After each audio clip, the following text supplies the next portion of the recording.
Hello, welcome back to the podcast. Today is going to be a repurposed episode from a recent Instagram live that I did early September. It was all about progesterone. And I mentioned progesterone in a lot of podcast episodes just because it's my favorite hormone and it's so important in everything from period health to brain health to fertility and just general health as a woman. So I thought that everyone needs to hear this information. So if you missed the IG live or if you just want to remind yourself and catch up again, take notes. It is quite information heavy, but I really think you're going to enjoy this one. And if you are a woman of menstrual years who isn't yet in menopause, even if you're going through perimenopause, this one is still for you. In menopause years, you're not really producing progesterone the same. So, I mean, you can still listen and there's still some good information in here, but this is for my cycling girlies. So I cover the potential causes of low progesterone that I see all the time. It really is such an epidemic these days, something that I've personally struggled with for a number of different reasons. So with each potential cause, I then give some solutions and things to look into. I talk about the impact of the nervous system and how progesterone and the nervous system have a two-way relationship, same as your stress hormones and your thyroid function too. So the progesterone in your body does really affect every single system and every single cell. So I discuss like what is progesterone, really getting back to basics, how our body produces it, what are the benefits, what are some signs that you might be deficient, how to test to know whether you're producing good amounts of not or not, and then the different dietary, lifestyle, and supplement things that you can try to improve your levels, boost your levels. At the end, there are a few questions from the listeners who joined live, and I was at the time promoting my group program. So if you hear me talk about Modern Woman, that is currently closed for enrollment, but my groups should be available again in the new year. So if you are interested and you want to join Modern Woman or one of my group programs, then you can wait till 2025, get on my email list if you're not already, and that's where you're going to get the first dibs. But if you are listening, you're like, I really want to work with you, how do I do these tests? How do I get these supplements? Then my one-to-one program is going to be the best one for you. So this is Hormone Reset, and you can get started with that at any time. As long as I have space, I take on 2 new clients a month. So send me an email, send me a message. You can also book an enrollment call just for a small fee. And then if you do go ahead, you will get that amount deducted from the package. But we can spend the next 6 months working together, really optimizing your progesterone levels. The minimum for working with me through a group is 3 months, and you're going to find why that is. It's not, I'm not just being awkward, it's 3 months or 6 months, and that is for a specific reason. I share that in the episode today. So you're going to hear all that and so much more.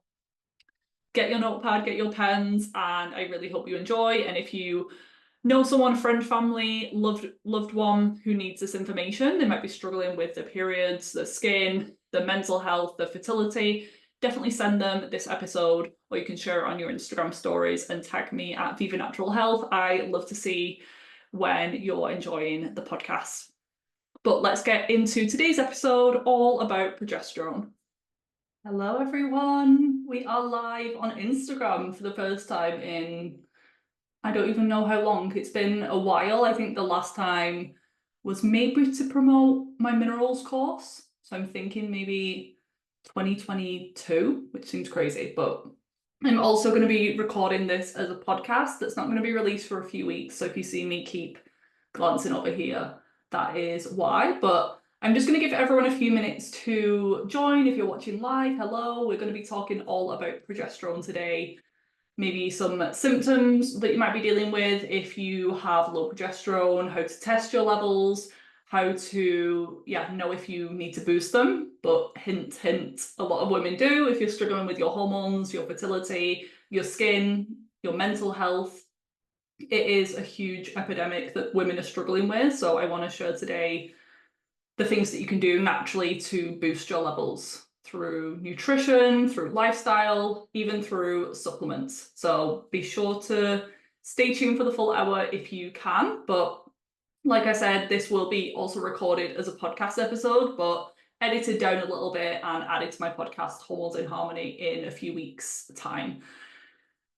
But hello, if you want to comment. Hello, Laura. My friend's on live. A few of my clients are on live. Thank you for joining. If you want to leave questions as we go through, I will either answer them as I go or save some time at the end to answer them. So yeah, please leave your questions, but I'm probably going to cover the basic things, but if you have any extra things, I just can't give personal recommendations, obviously, so I can't give advice on your hormone levels or anything like that, but I can give you a rough guide. So hello everyone who is still joining. We're going to be talking all about progesterone today, the causes of low levels, which is a huge problem, and how to boost levels naturally. And at the end, I'm going to be sharing my brand new group coaching program. So if you're wanting to work on this a little bit deeper, then you can, learn a little bit more about that. We're actually going to be starting next week. So if this time slot of the day works really well for you, I try to do it so that people can join after work. And it's a globally pretty good time, 7 p.m. It's like just before lunch in the US. And if you want to spend the next 12 weeks working together on your progesterone levels, amongst many other things, rebalancing your female hormones, then starting from next week, you can join Modern Woman and we can go a little bit deeper. But if you're watching the replay to this, it might have passed, but just send me a message. I might be doing it again sometime. So I have personally struggled with low progesterone, so I know exactly what I'm talking about today, and it is really common in a lot of my clients. Even if they have never tested their progesterone levels, if they complain of anything to do with PMS or premenstrual syndrome and all of the symptoms that go under that umbrella, breast tenderness, mood swings, fluid retention, maybe your mood is all over the place, you can't sleep, you feel more anxious, more sensitive, more emotional, you might have cramping, spotting. What else? You can just feel like a completely different person half of the month. That is not normal. It might be common, it might be how you've been since you were a teen, but yeah, let me tell you, it's definitely not normal and it can be improved. It is normal for us to be a little bit more sensitive and a little bit more tired and introverted in the second half of our cycle, in that inner autumn, inner winter, which is the luteal and menstrual phase. That's completely normal and a natural part of our hormone fluctuations, but it shouldn't be that you feel great for 2 weeks and then you feel like an evil, horrible version of yourself 2 weeks leading up to your period. So for me personally, it manifested as PCOS-like symptoms. PCOS, polycystic ovarian syndrome, is just a condition that is chronic low progesterone levels. And it's both a cause of low progesterone, but then the symptoms of low progesterone is all of the ones of PCOS. So for me, it was acne. Having low progesterone and not ovulating strongly was contributing to skin issues. I'm going to talk more about the benefits of progesterone, but just know that it helps to keep other hormones in check. So you might be struggling with known or symptoms of high testosterone, high androgens, high estrogen or estrogen even, but progesterone can actually help to manage them a lot more. So instead of trying to lower your testosterone or lower your estrogen, sometimes that is necessary, but a lot of the times boosting your progesterone and getting that into a normal optimal state can actually reduce the symptoms that you're experiencing. That's a way more healthy, ideal thing to do rather than trying to suppress our hormones, because we want nice, healthy, robust levels. And progesterone, out of all of them, estrogen, testosterone, and thyroid hormone, progesterone usually takes the hit at any sign of imbalance. And we want to see low progesterone as a symptom of a deeper problem, not just the problem to focus on. Any hormone imbalance you have, like thyroid issues, for example, even when we talk about hormones today, I'm mainly talking about sex hormones, but other hormones, as we have over 50 of them in the body, things like insulin and thyroid hormone can also fall into this. They can all be affected by progesterone too. So other symptoms that I had with acne, a lot of sleep issues leading up to my period. still the day before my period's due, my sleep, it takes a little bit longer for me to get to sleep. So I always know, okay, I'm going to be due on tomorrow. But before it would be, and I didn't put the puzzle pieces together for a while, but before it could be a week or two before my period started that I would have worse sleep levels, sleep scores on my Oura ring, or I just knew that I wasn't feeling as restful.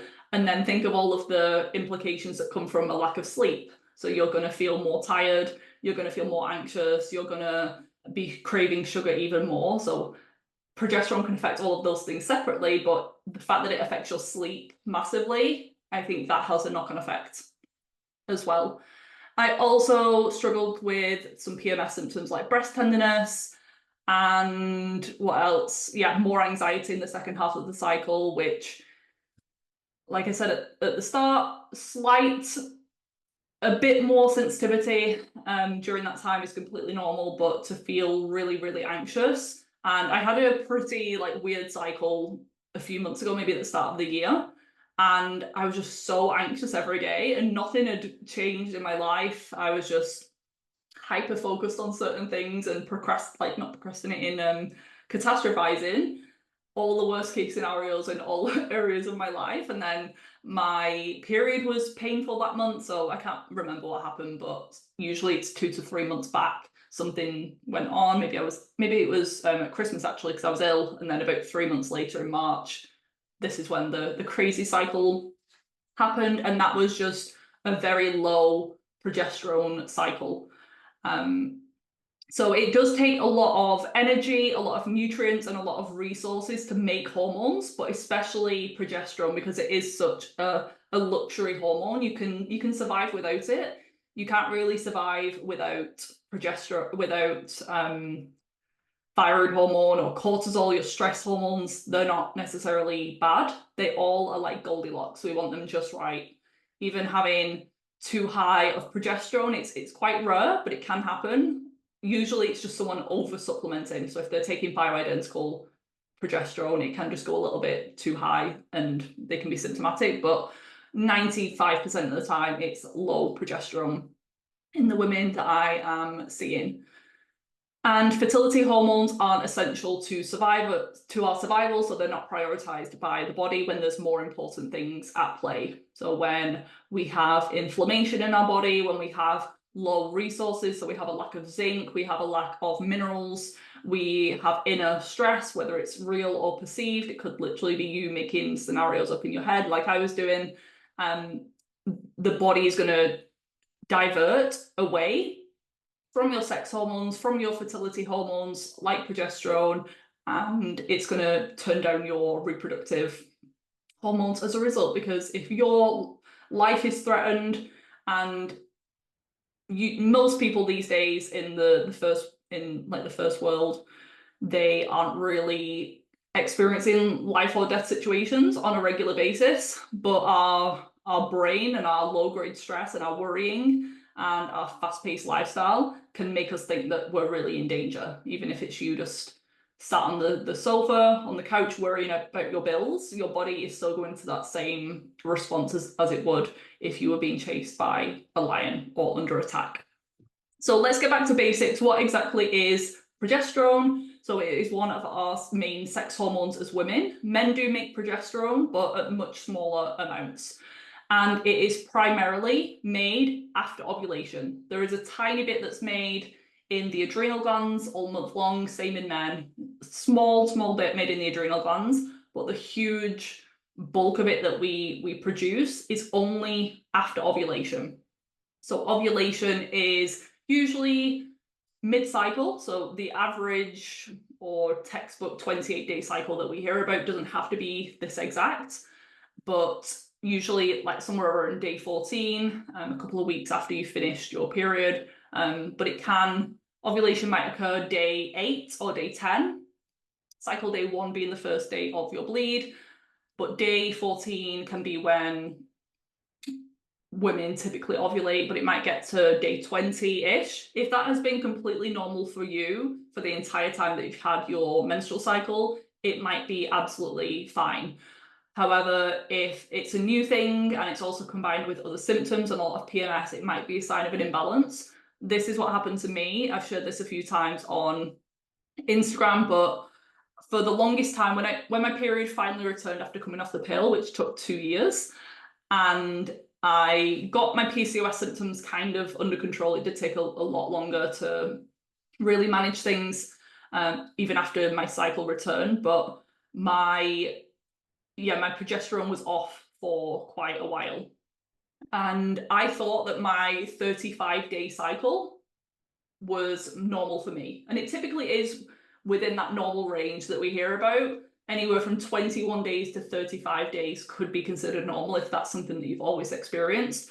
But mine was 35 days and I would ovulate into the early day 20s, which could also still be normal, but the healthier I got, and over the past few years, my actual normal is a 28 to 30 day cycle with ovulation pretty much bang on day 14 or like a few days either way around that time. So what you think is normal for you now might change, so just bear that in mind. And this is a much healthier cycle that I'm experiencing now. I didn't know that back a few years ago when I had those lengthier cycles, even though I was having a regular bleed, a regular period, it wasn't an ovulatory, fertile, healthy bleed. It was just kind of a withdrawal bleed, similar to what you get on the pill. So progesterone, in my opinion, is the women's hormone. We hear about estrogen being the woman's hormone, but progesterone, because of the sheer quantity that we get after ovulation and the fact that it's really only made after that process that only happens in women, is a big deal. It also helps to balance out estrogen and testosterone and other androgens, like I said earlier, so it can really help if you have things like PCOS, PMS, endometriosis. And just to give you a rundown of a healthy menstrual cycle, the first half of the cycle, day 1 being the first day of your proper bleed, your period, that first half, the follicular phase, should be estrogen dominant. You should only really be producing estrogen other than that tiny amount of progesterone from the adrenals. And then after ovulation, which is where the egg is released, and that's quite an intense process. You might actually feel it happening and it feels like a ripping sensation. So the egg is literally ripping from the ovary and you might get a little bit of a twingy pain sensation. It should be mild if that does happen, and you can feel it on either side. Sometimes it alternates between the left and the right. But if it's severe, if you're getting a lot of symptoms around ovulation, a lot of pain, it can just show a bit too much inflammation in the body. So that natural bit of pain that we should get or might get is just intensified. So working on your inflammation levels should bring that down. It's the same thing that happens with period pains. There's this natural cramping sensation that happens, but we shouldn't really feel it too much. But when you have high inflammation, it's just intensified. So after ovulation, the little sac structure that's left behind from the egg turns into a temporary gland, and this is called the corpus luteum, and that is what produces progesterone. So we make a whole new gland in the body. This produces progesterone. Corpus luteum, I think in Latin, don't quote me directly, but it's something to do with like yellow body or something. And because the color of it is like slightly yellow. And fun fact for you, to boost your progesterone, eating more yellowy orange or carotenoid rich foods, things like sweet potatoes, carrots, apricots, they can actually boost up they can strengthen that corpus luteum and therefore strengthen your progesterone production. So something to definitely increase, and I recommend to my clients, especially my clients working on the fertility, this can be a really, really nice one. So progesterone should be the dominant hormone in the second half of the cycle. Some other benefits, it was in Dr. Lara, is she a doctor? Lara Briden, or Dr. Lara Briden's book.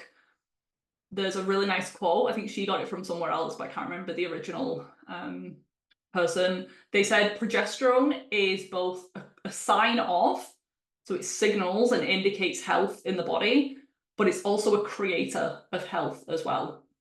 And for long-term health, we want to be experiencing progesterone in pretty robust amounts every single month, other than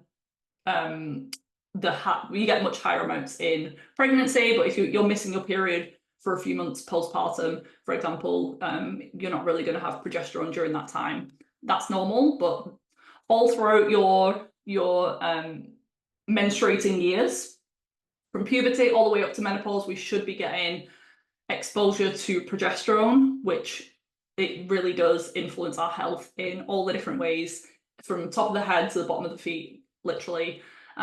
Massive effect on the brain. It helps to stimulate something called allopregnanolone or alloprogesterone in the brain, which is very calming to the brain. It can help to stimulate GABA, which is a very calming neurotransmitter. This is what can help us sleep and feel really calm.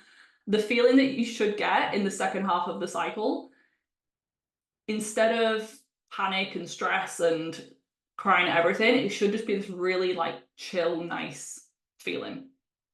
When you experience it, you know what I mean, but it can be so hard to fathom when that time of your cycle is hell for you. It can really benefit the skin, sleep, I've said, and definitely your thyroid and your metabolism. That is also a two-way street, because healthy thyroid function, metabolic health, helps you to make good progesterone, but then having good progesterone can really support your metabolic health. I gave the analogy on my Instagram stories the other day of a rusty wheel. You might have heard me talk about, but imagine your menstrual cycles or your hormone production is like a rusty wheel. And when you're really struggling with hormone imbalances, it can be hard to get things moving. But once it does, so once you get the wheel moving, especially if it's going downhill, it starts to pick up speed, and it just starts to benefit the next cycle and the next cycle and the next cycle. But that first push, it can take quite a bit of effort. So this is where this underlying root cause work comes in, because we are balancing our minerals and we're reducing inflammation and working on our stress and our nervous system. That can take a few months, especially 3 months. That's the minimum. So with my group program, Modern Woman, that's starting next week, with my that's 3 months. My one-to-one signature package, Hormone Reset, is 6 months. I don't do anything less than that when working with hormones, because that's the minimum amount of time that you need to give things to actually work and see an impact. And even then, so it might take you 3 months to start to ovulate regularly and boost your minerals up so that you can make proper progesterone. But then it might take another 3 months after that to start to see it reflect in your menstrual cycle, because the cycle that you have today or this month, the bleed that you have, your experience during PMS, it can be affected by situations and circumstances 1 to 3 months prior. So it could be it could be something that you've done this month, an illness or high stress. It can delay your cycle or throw things off. But you also want to look 2 to 3 months back, what was happening then. Some of my clients, when they start working with me, they get a little bit discouraged because they're like 2 months into the protocol, they are doing all the right things, they're eating healthier than they've ever eaten in their life, they're taking the recommended supplements, but month 2, they have the worst period that they've had in 10 years. And they're really confused, they're like, what's going on? Am I doing something wrong? But then I ask them and I remind them of this, like what was going on even the month before we worked together. And they're like, oh yeah, the reason I signed up to work with you is because I had like a major health crash, went on holiday, got food poisoning, took antibiotics, and then felt really crappy and then decided to work with you. And then like maybe it was that was contributing to the bad period, not what you're doing. So if you're eating really well this month, you're taking care of yourself, you might not see the benefits and the results until 2 to 3 months time. So always keep that in mind. I know it's a bit annoying, it can take a while, but when it comes to this true root cause healing, there are no quick fixes. It's not like going on the birth control pill or medication and just having a change straight away. It's going to take time, but it's more long lasting, and it's actually fixing the underlying problem rather than putting a band-aid on things. So if you are struggling with symptoms of PMS that I've mentioned, that's definitely 9 out of 10 times a progesterone deficiency, or this term called estrogen dominance, which I'm not going to go too much into, but it can be a factor. So with estrogen and progesterone, they're like the yin and the yang, they should balance each other out. Most of the time, estrogen is normal, if not slightly low or slightly high. Like estrogen's not the major problem, it's progesterone that's not matching or keeping up with the estrogen. So if we boost that up, instead of bringing the estrogen down, we want to match or overtake the estrogen with the progesterone. But sometimes someone does have quite high estrogen levels. If they have excess body fat, fat tissue can produce estrogen, or they might be exposed to xenoestrogens from the environment, things like mold mycotoxins, plastic parabens, certain heavy metals and pesticides can mimic estrogen. So you might just want to work on all of that, or support your estrogen detoxification. This can be working on your gut, supporting your liver, and that's what to focus on, instead of trying to lower your estrogen too much. When I was just studying and learning about hormones, and I was really just trying to fix my acne, because that was my top concern. Even though my cycles were a mess, my focus was get rid of this skin issue.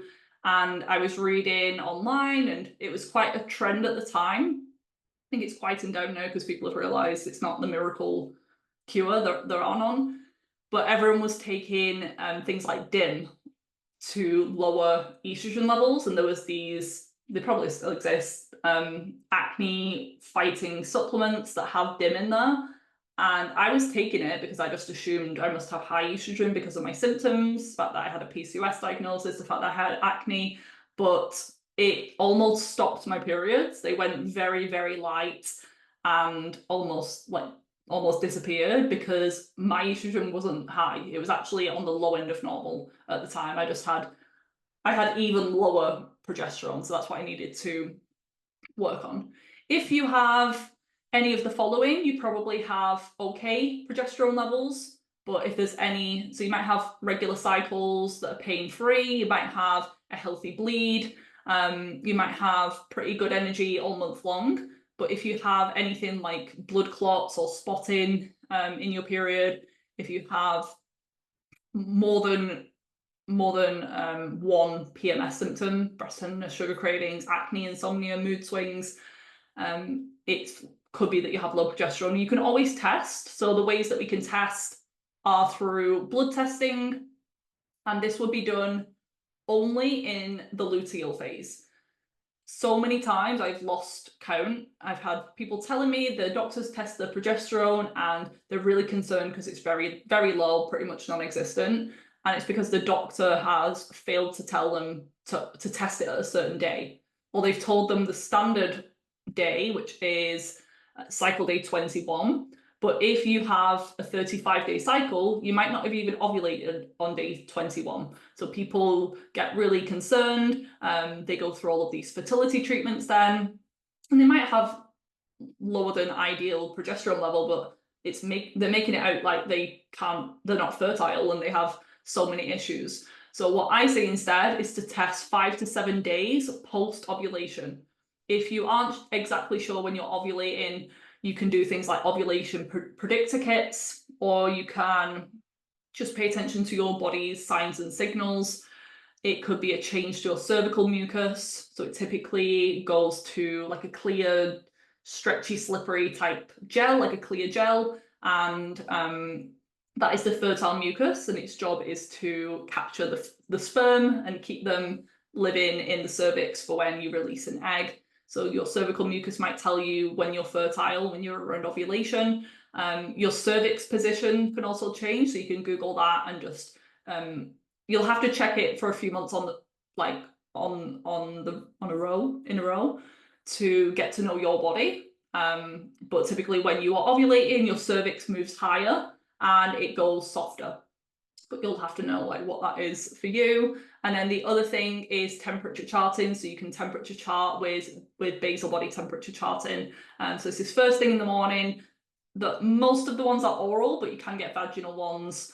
I think it's the OvuSense brand that does the vaginal ones. So it just depends what you prefer. But what happens is around ovulation, you'll get a temperature spike.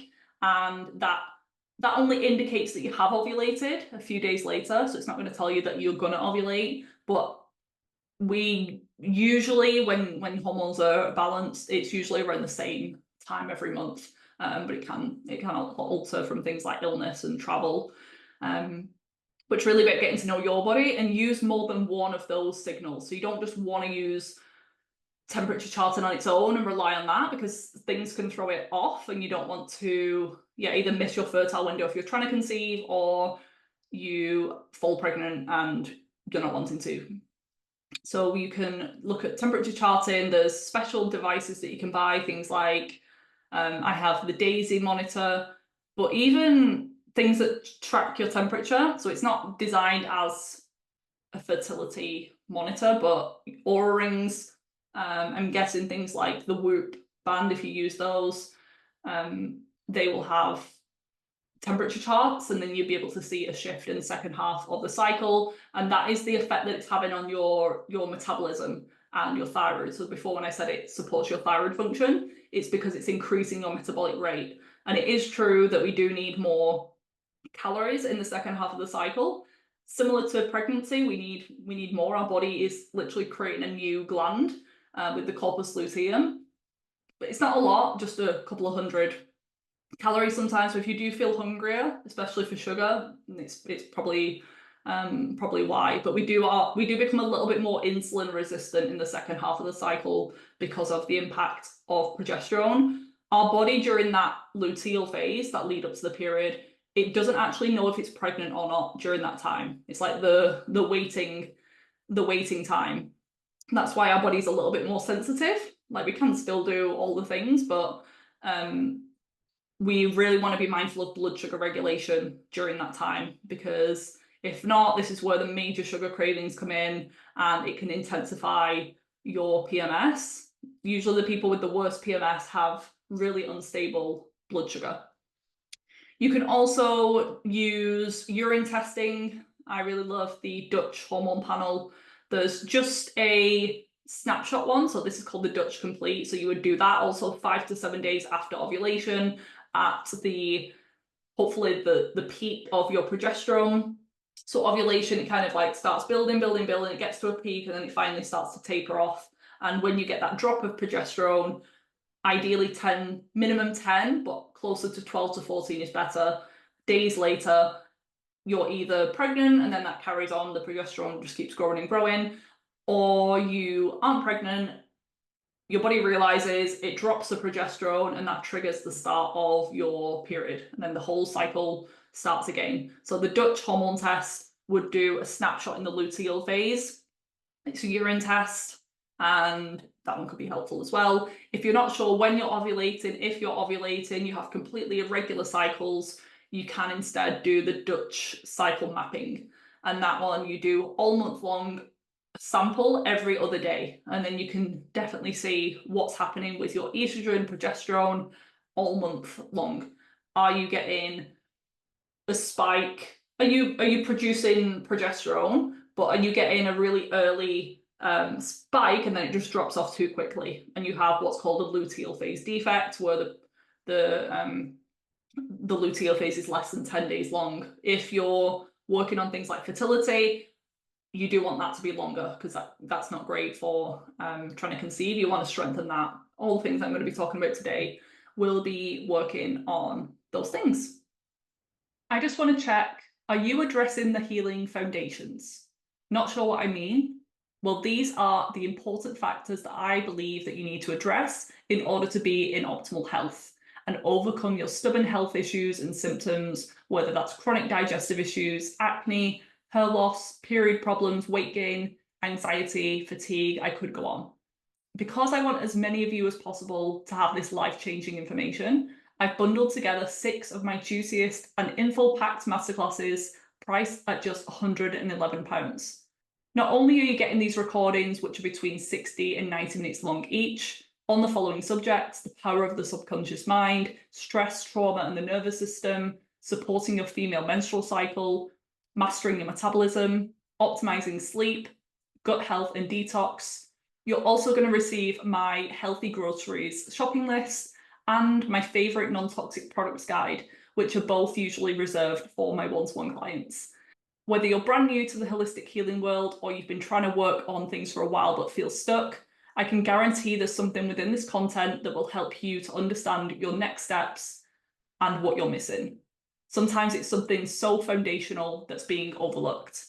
Get instant access to the Foundations bundle today for just £111 by clicking the link in the episode show notes, and I can't wait to hear about what you've learned. Grab your pen and paper to make notes and get started today. So causes of low levels, and with each one, so I'm going to give you the potential cause and then what you can do if you do suspect that that is the case. And the overall theme is going to be stress. Basically, stress and anything that falls under that umbrella, physically, emotionally, structurally, or chemically. We can also have, so we'll go on to like the more sciencey physical body, but on an energetic level. I also investigate this with clients too. But we have energy meridians of the body, and we have these energy centers in the middle of the body called, you might have heard them referred to as the chakra system.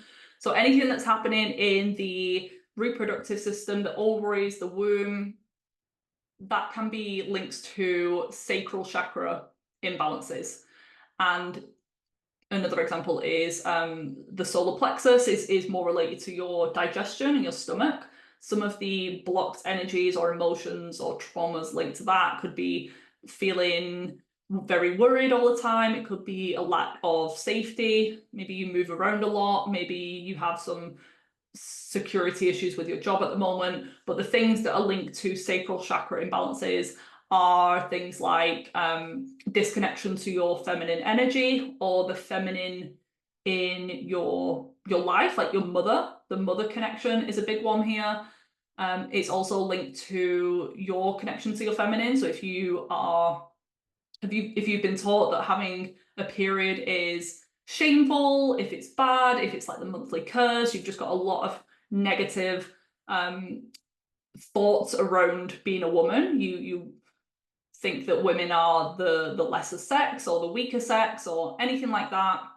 It can also be linked to things like sexual energy, sexual trauma. It can also be linked to money and finances. So if you have a lot of financial stress, or you have disconnection to your sexual energy, anything like that. But these are just things to consider. It might be just a physical thing, but please explore the energetic, emotional if you are really struggling, you feel like you're doing everything. Usually it comes down to something like this. So safety for women is what we need to keep coming back to. When progesterone is low, the body's probably suspecting some sort of danger. And this could be real, perceived. This is where worrying and trying to get hold of your mental stress is a big one, but it's not the only thing. We can have physical stresses too. You could be on a desert island, like living your best life, no cares in the world, but if you have an internal imbalance, if you have a magnesium deficiency, if you have a parasite in your gut, that is going to be causing stress too. Nervous system is super important. I said this on like, what are we going to cover today? The role of the nervous system. This is very trendy at the moment, but it's very important, and I don't want it to be kind of overlooked. So it works both ways, similar to the thyroid. Having nice, healthy progesterone levels is going to support a healthy nervous system, but then having a dysregulated nervous system can cause low progesterone. So it's like a chicken or egg situation.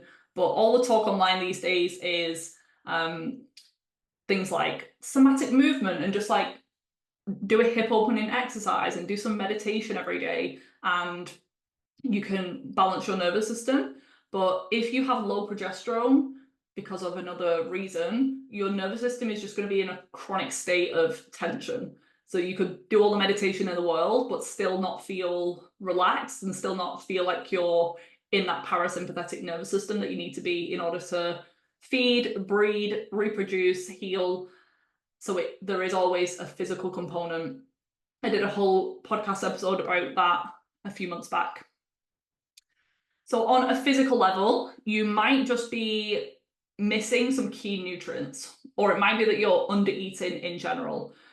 In my healthy, health conscious exercising clients, you'd be surprised how many times I actually tell people to eat more food and they think that they're overeating, because maybe it's that they're eating these like big plates of vegetables and fish and this and that, but when you actually look at a calorie level, it's not enough food. Or they're eating a lot of food, but they're very active, or they're malabsorbing. Maybe you're not even breaking down and assimilating and absorbing those healthy calories and healthy fats and nutrients because of a gut health problem.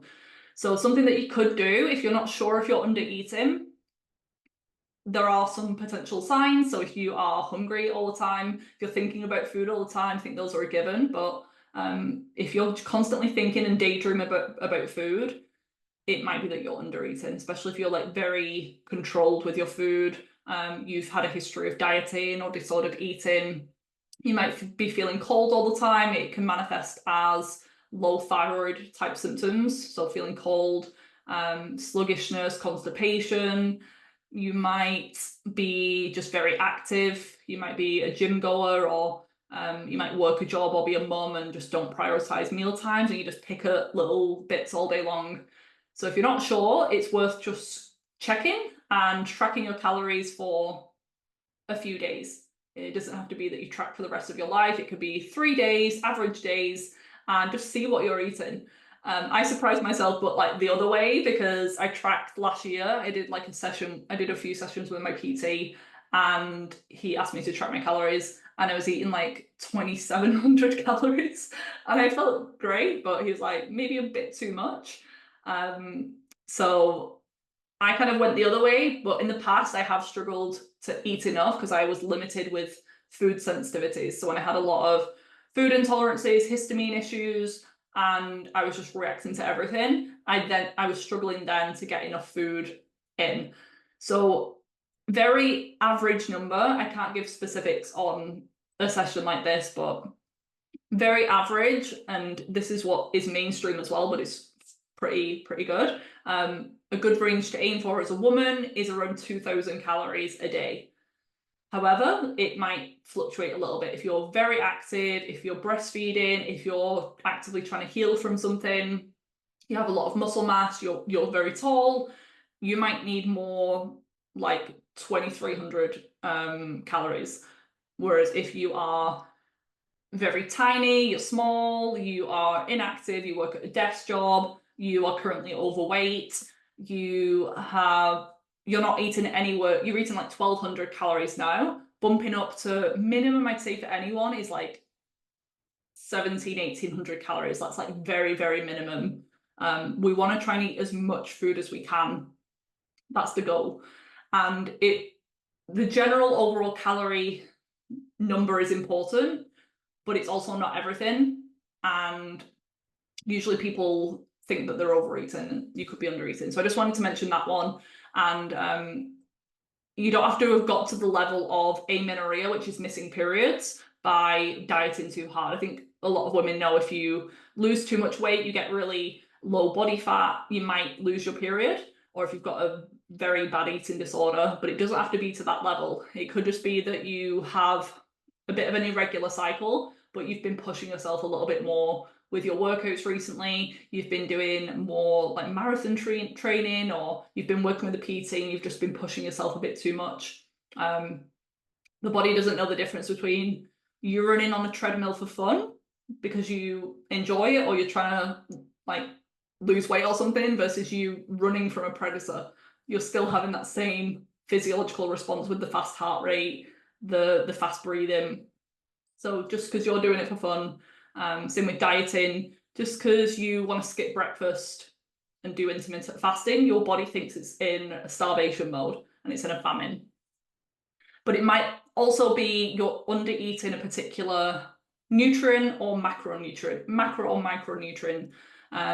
It could be that you're not eating enough protein, carbs, fats, any of the above, and you need these things. You especially need protein and fat to build hormones. So a hormone like progesterone is made from amino acids from protein plus cholesterol from fat that builds your hormones. But then you do need carbohydrates for things like your thyroid function, for proper blood sugar balance. So you do need all of them. And then micronutrients, you can be lacking on some key ones. So the most important ones for progesterone that I see are zinc, so the mineral zinc, and then the vitamin B6 and vitamin C.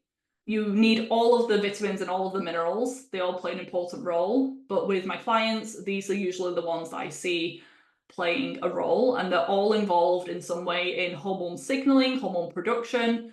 And you can also use the tracking method to look at what you're getting on a regular basis. So the app that's probably best for this is called Chronometer. And there is another one called MyFitnessPal. You might have heard of that one. That one is okay for looking at your protein, carbs, fats, and calories, but not as good for micronutrients. If you want to do everything, Chronometer is probably the best one. And you can also do lab testing, obviously, if you want to see for definite, and this is recommended. You want to know if you're B6 deficient, you want to know if you're zinc deficient. Lab testing is the best thing for that. Specifically with vitamin C, just a cool little study here that vitamin C in studies has been shown to boost progesterone levels. Women who took around 750 milligrams of vitamin C a day had an increase of 77% with the progesterone levels. Vitamin C from food is best, but because of modern day stress and absorption issues, supplements can be helpful, but they're not for everyone. If you're wanting personalized recommendations for supplements and you want to test, you want to know what's going on, then my group program could be good for this, or the hormone reset. I'll talk a little bit more at the end of Modern Woman, which is starting next week. If you want to join, that is basically, I've not put that as the tagline, but if you want to boost your progesterone, if you want to work on all of this stuff, then Modern Woman is going to be great. Next thing is, I mentioned it a little bit within the calories piece, but you might be eating all of those things. You might already be supplementing with zinc and B6. You might be eating plenty of protein, but if you have poor gut health, you might be struggling with malabsorption. So you're not even absorbing everything that you're eating. When my gut health was at its worst, I was spending hundreds of pounds every month on organic food and even more on supplements.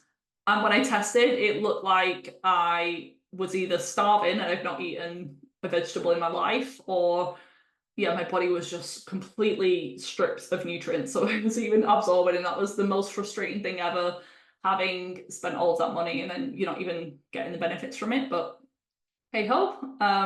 So if you have poor gut health, and this could be anything from a gut infection, parasites, you might have leaky gut, you might have low stomach acid.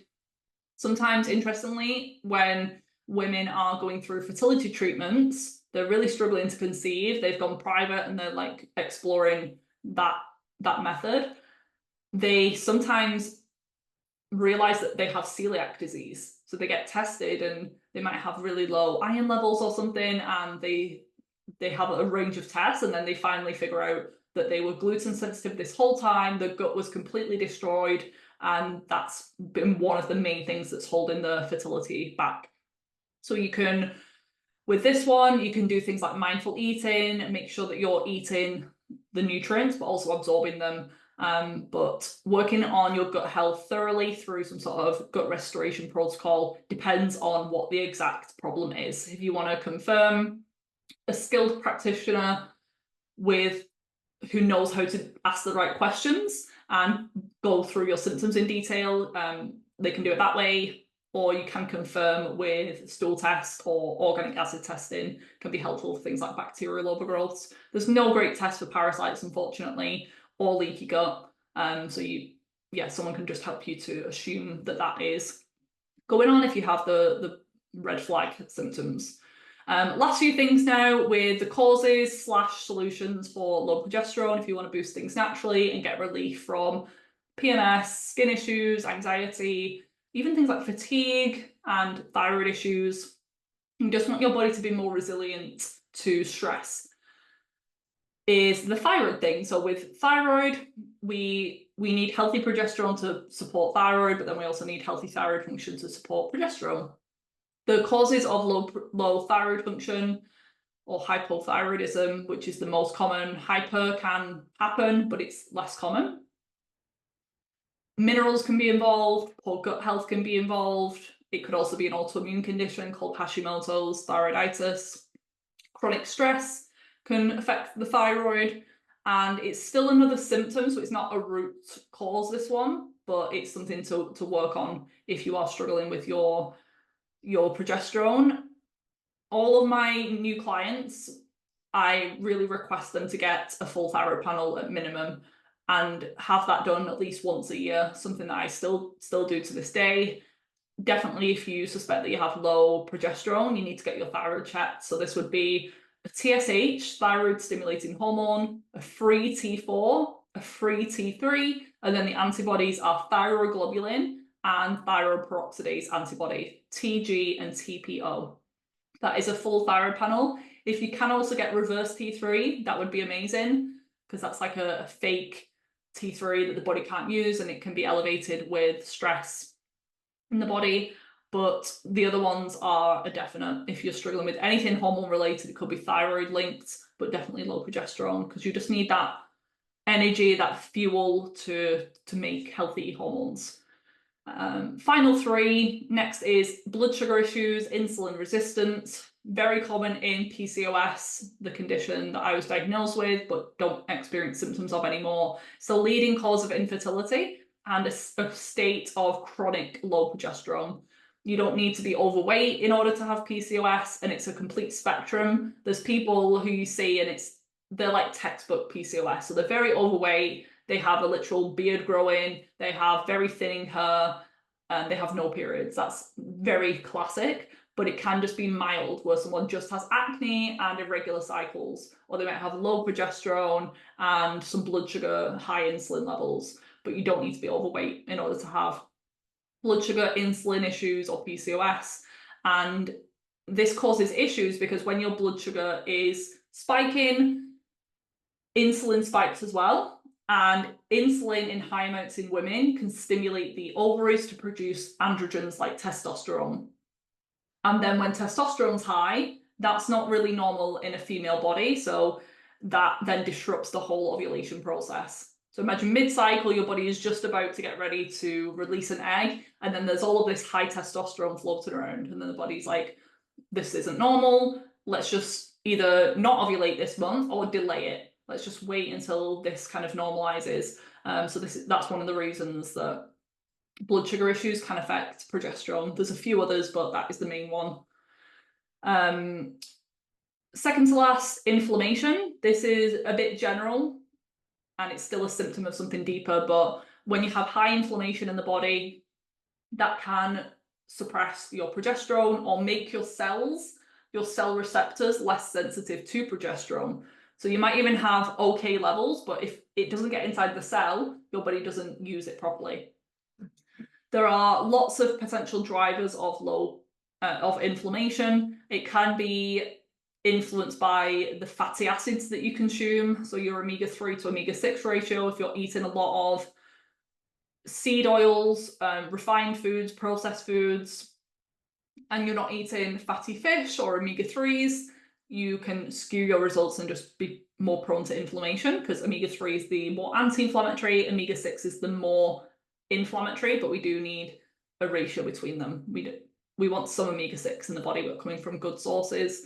If your diet is high in refined sugars, this can cause inflammation. If you have gut dysbiosis, too much bad bacteria, not enough good bacteria. If you have toxicity in the body, like mold, for me, I think that was one of the main causes of my PCOS, is this toxicity in my body. It was affecting my liver, it was affecting my brain, it was just depleting all of my minerals and nutrients, harming my gut health, it was affecting everything.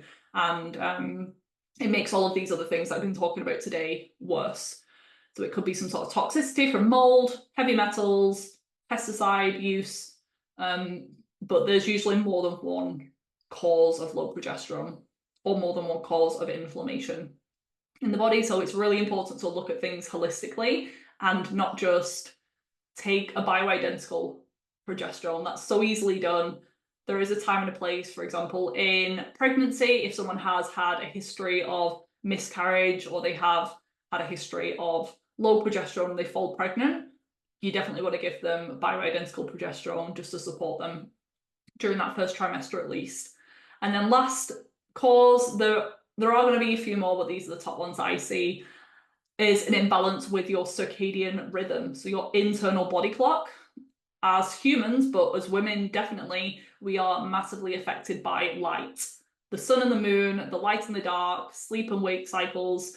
And the modern woman now is under blue light all day long from screens, devices, room lighting. We're indoors all day, we're disconnected from nature. We go outside, we have our sunglasses on, we have our body covered in clothes, covered in sunscreen. And it's the light signals that actually tell our brain what hormones to produce and when. And this is how what age we go into puberty or what age we start menopause is determined as well, or what time or date of the month that we get our cycle. Very influenced by the sun and the moon. And this internal body clock is very important for progesterone production. So we can start to work on this by mimicking nature as much as possible in our day-to-day life. And we have to be as realistic as possible. We can't just quit our jobs and just go and live at a campsite. Well, you could, but it's not something that I want to do. During the day, we want to get as much natural light as possible, especially first thing in the morning, upon waking, getting that sunlight into your eyes. Even if it's a gloomy winter's day, the sun is still going to be there. So just getting that light into your eyes, and then having mini light breaks throughout the day. So you can go for a quick walk, take a phone call outside. After a client call, I'll just go and stand in my garden and wait for the kettle to boil, make a drink, have a couple of minutes outside, and then go back to work. And that is very effective. I know it might not seem like a lot, but it does all add up. And then at night, we want to mimic what's going on outside. So when the sun's setting, we want to replicate that indoors.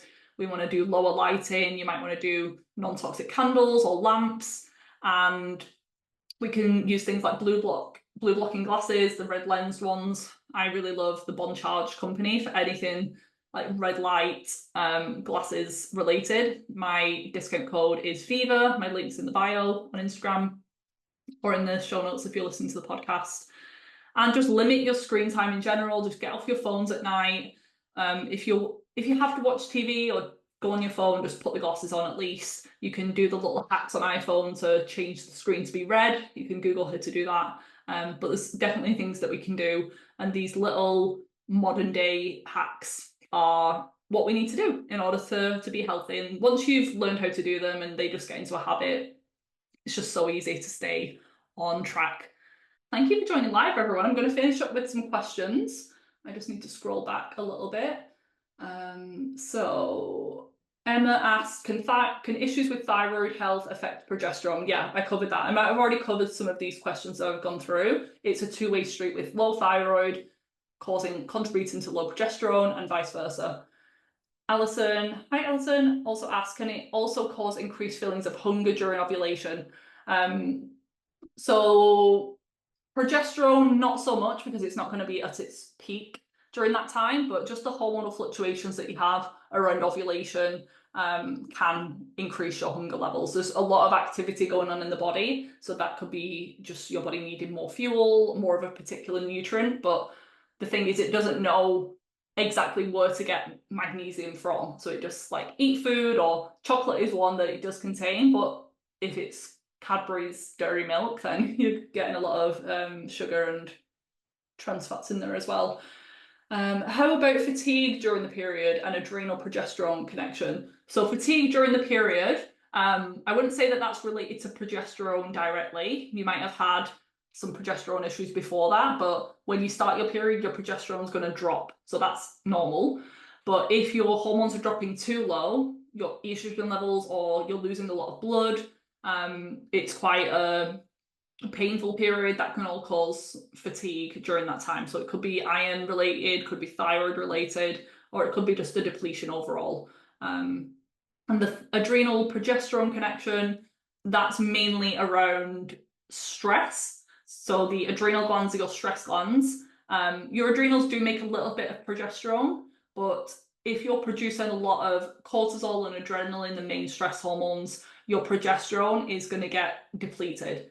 There's a term called the progesterone steal or the pregnenolone steal. It's actually been debunked a little bit, so it's not that your body steals hormones from one another, but it's actually that your brain is thinking that it's not safe. So if stress is high, your body thinks it's not safe, and then it thinks fertility isn't a priority, so progesterone gets put on the back burner.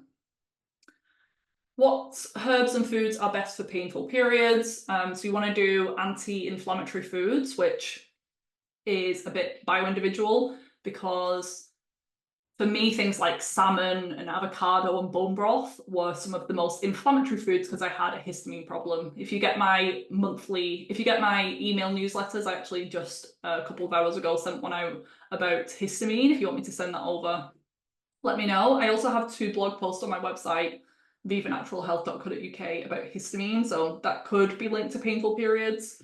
But things like ginger tea can be really helpful, or red raspberry root or leaf tea. You can do things like olive oil. Just be really mindful of the types of fats that you're eating. Try to avoid refined sugars and refined seed oils, industrial seed oils. They can be snuck into a lot of foods, even like healthy foods. But it's more than just the food that you're eating. So when you're on your period, if we're thinking about Chinese medicine, we do want to do more warming cooked foods if you feel okay with that. So soups and stews, or maybe like a mild curry or something with coconut milk and some lamb or some beef.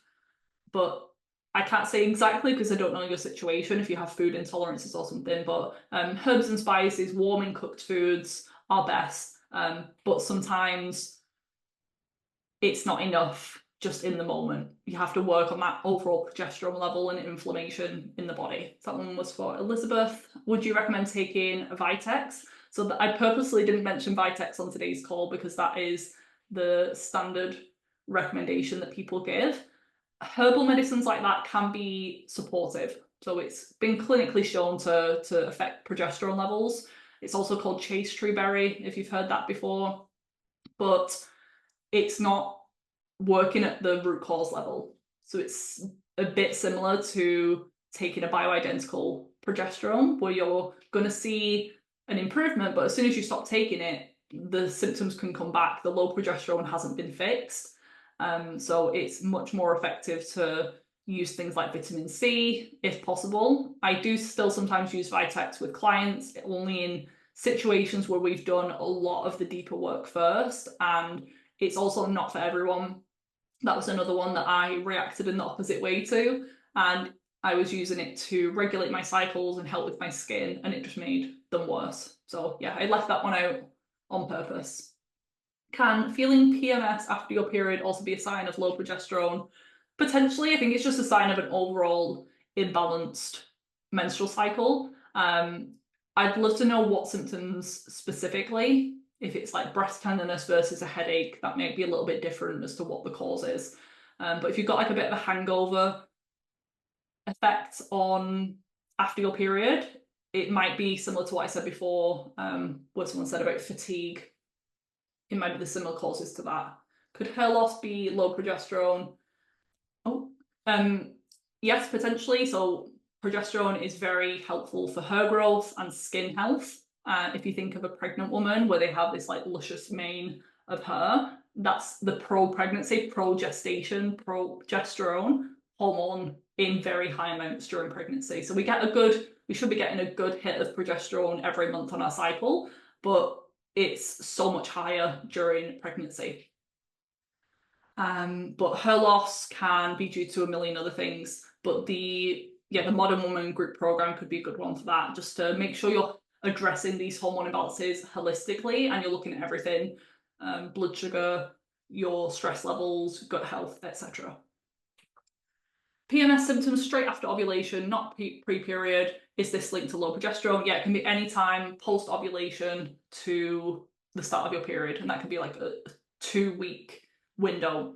Some people get PMS symptoms 2 days before, 3 days before. Some people it's a week. Some people it's the entire 2 weeks, unfortunately. How do we measure any improvements following the program? So within the group program, you are going to be getting access to me even between the live calls, and I'm going to be checking in with everyone in the group very, very frequently. And if you're struggling with anything, you can let me know. But yeah, I'm going to be asking people to share their progress and their wins. And we're going to have the live calls anyway every other week at least. So on there, we can all celebrate our successes, or if you're struggling with anything during that time, you can ask for help. And I'm also going to be sharing ways that you can track yourself. But then you also have the one-to-one, so we can discuss.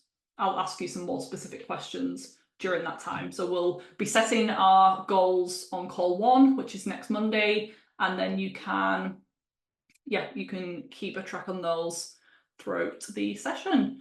Alison, this has been so interesting. Vivian, thank you. You're welcome. I'm going to finish up there. We've gone over the hour. Thank you to everyone who has joined live and you've asked your questions. I hope you found it useful. And again, if you are watching this or you're watching the replay and you want to fill one of the last spaces of the group starting next week, or you want more information, I do have a highlight saved on my Instagram. You can go and have a look now. Thank you, Blaze. Thank you, everyone.